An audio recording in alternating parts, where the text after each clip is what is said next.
la journée de repos, une terrible étape pleine de dangers attendait les coureurs entre Bringebert et Futimu, avec pas moins de 5 secteurs pavés, dont celui du Clair du Tronc, une montée pavée répertoriée en 3ème catégorie pour la montée et répertoriée 5 étoiles pour la difficulté des pavés. Les favoris feront tout pour éviter la chute ou des problèmes mécaniques, tandis que les spécialistes des pavés viseront la victoire d'étape.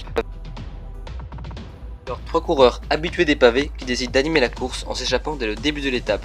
Le rouleur sunrasien Billy Costa, l'aradien William Perrin et le polarien Étienne Iknavel. Ils ne prendront que 2 minutes d'avance avant de se faire rejoindre par une incroyable accélération du Team Fly qui a énormément réduit le peloton. Parmi les favoris, seuls Richie Clark et Marc Boulet sont présents dans le groupe de tête. Lerzan Lazani est décroché, tout comme le maillot doré Andrei Iskaniski et son lieutenant Kevin Trekovic. Les deux Akitsune, en conflit par médias interposés depuis la veille, ont des mots durant l'étape et en viendront même aux mains, avant d'être séparés et de finalement repartir. A l'avant, Richie Clark se montre le plus fort en attaquant dans le secteur pavé du Clair de l'Arbre, classé 5 étoiles, le niveau de difficulté le plus élevé. Il remporte une seconde étape sur cette édition 2017 devant Billy Costa et Étienne Iknavel. L'équipier modèle Kai Adams se classe 4ème. Malgré les incidents dans lesquels il était impliqué, Iskaniski garde le maillot doré. Le vainqueur du jour, Richie Clark, remonte sur le podium du général et son équipier ancien Kai Adams prend la 4ème place. Lerzan Lazani reste à la 6ème place et voit ses rêves de podium s'éloigner.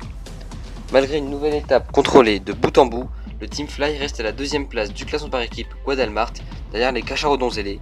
John Glover, quant à lui, est toujours propriétaire du maillot orange Xiaomi.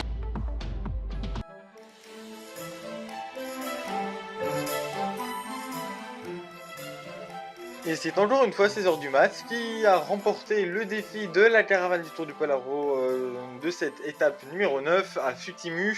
La question du jour était: quel coureur a remporté le Tour de l'année dernière? Il a correctement répondu: Eric Trapani. Félicitations à lui. Il continue donc sa large avance par rapport au deuxième, Gali, avec 3 points contre 6 pour lui.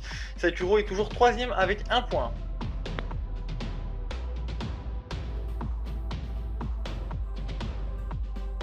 Demain, 2ème et dernière journée de repos sur le Tour avant le triptyque dans la haute montagne.